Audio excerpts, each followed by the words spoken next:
الحمد للہ رب العالمین والصلاة والسلام علی سید المرسلین اما بعد۔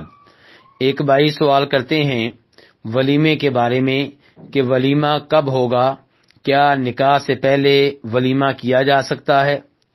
تو گزارش یہ ہے کہ ولیمہ کرنا نبی علیہ الصلوۃ والسلام کی ان تعلیمات کا حصہ ہے جو شادی کے سلسلے میں آپ نے دی ہیں۔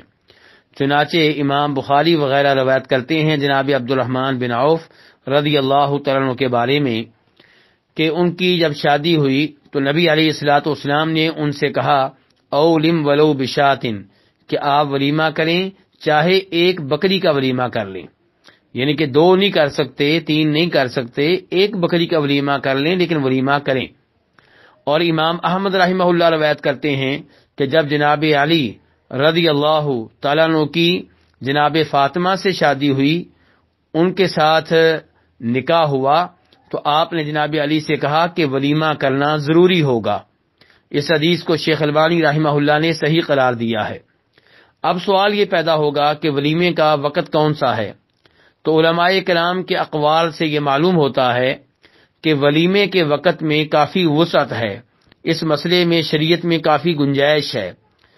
ولیمہ نکاح کے بعد بھی کیا جا سکتا ہے اور نکاح کے موقع پہ بھی کیا جا سکتا ہے، اور نکاح کے بعد بیوی کے ساتھ میاں بیوی والے تعلقات قائم کرنے سے پہلے بھی کیا جا سکتا ہے، اور میاں بیوی والے تعلقات قائم کرنے کے بعد بھی کیا جا سکتا ہے۔ لیکن نبی علیہ الصلوۃ والسلام کی سنت یہ ہے کہ آپ نے جب جناب زینب بنت جحش کے ساتھ نکاح کیا، ان کے ساتھ آپ نے شادی کی، تو آپ نے ان کے ساتھ میاں بیوی والے تعلقات قائم کرنے کے بعد ولیمہ کیا تھا۔